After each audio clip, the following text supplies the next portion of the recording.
Back in 1952, Charlie Chaplin gave us one of his most personal and, honestly, kind of haunting films, Limelight. It's this story about Calvero, a comedian who was once the biggest thing in the music hall scene, but his star has just completely faded. So let's get into this, because at the very heart of this character, there's a fascinating psychological puzzle. At one point, Calvero says this, and on the surface, it sounds like this really sharp critique of the world, right? It sounds like some hard-earned wisdom from a guy who's seen it all. But what if it's not really about the world at all? Yeah, what if that one line is the key? The key to unlocking not just the character of Calvero, but the man who actually created him, Chaplin himself. Let's try and decode this confession and really uncover the deep psychological truth hiding behind Chaplin's tragic clown. So, first things first, let's meet our subject, Calvero. This guy was a legend. He was the toast of the London stage. But by the time we meet him, the limelight, well, it's moved on. And now, he's just a man kind of lost in alcoholism and obscurity. The first time we even see him, he's just stumbling home, drunk. And his apartment walls, they're like a shrine to his former self, just covered in posters of a younger, celebrated Calvero. You see, his drinking isn't just some bad habit. It's an anesthetic. It's a medicine for this unbearable agony of no longer being seen, of no longer being extraordinary. Now, to really get what's driving this guy, we need the right tool, the right lens to look through. And for that, we're going to use this really fascinating psychological system called the Enneagram. Specifically, we're looking at a very paradoxical personality type known as the Social 7. Okay, so at its core, the Enneagram Type 7 is called the glutton. Now, this isn't just about food or drink. It's this deep, voracious hunger for everything. For experiences, for new ideas, for plans, for any distraction, anything at all to keep the mind busy and away from any kind of internal emptiness or pain.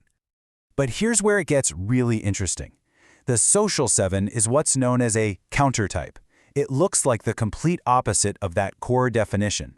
So, instead of openly chasing pleasure for themselves, they flip their gluttony on its head. Their hunger isn't for personal experiences, it's for recognition of their goodness. They literally hide their own desires behind this mask of selflessness and sacrifice. And this is the absolute key. For the Social 7, sacrifice is a strategy. It's a performance. It's not about the quiet, genuine act of giving. No, it's about being seen as the one who gives it all away. Their goodness absolutely requires an audience.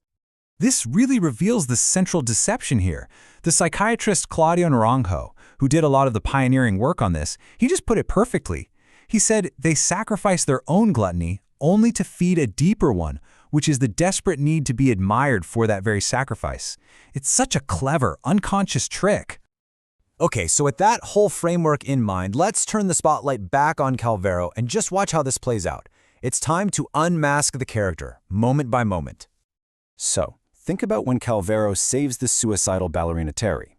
It's not just a simple act of charity. For him, it's an opportunity. It's a stage for his own redemption.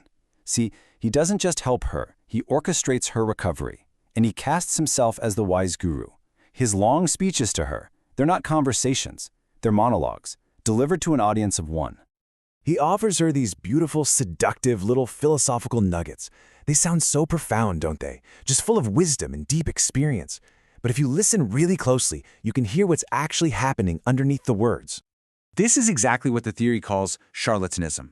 Calvero is a juggler of words. He's so skilled, but he's using his intelligence not to truly connect with Terry's pain, but to impress her. And let's be honest, to impress himself with his own brilliance.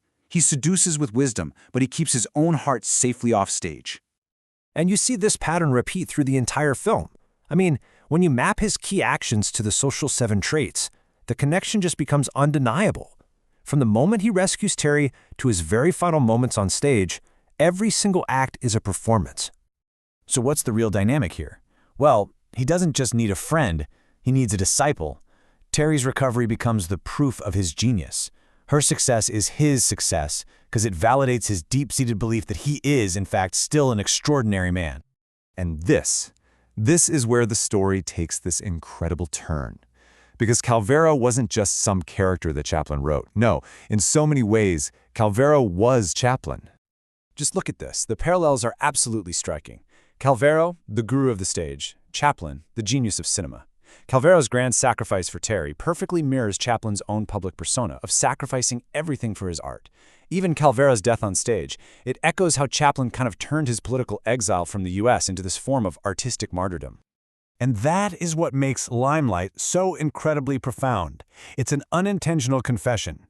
Chaplin might have created the single most accurate portrait of this personality type ever put on film, precisely because he was painting a self-portrait.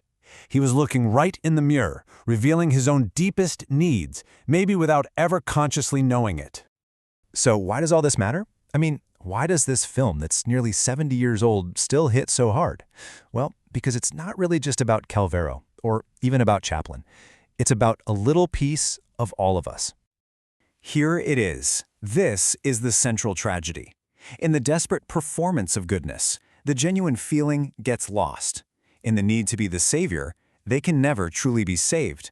And in their hunger for the applause that confirms they are special, they completely miss the quiet connection of just being human. And that brings the question right back to us, doesn't it? I mean, how often do we perform for other people? How often do we do the right thing, just hoping someone will notice?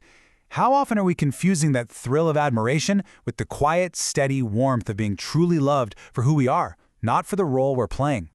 And that's the final provocative thought this film just leaves you with. Is that the goal? Are we all, in our own way, dying on our own little stages, just waiting for that one final round of applause that confirms our existence mattered? That confirms we were extraordinary? Or is there another way?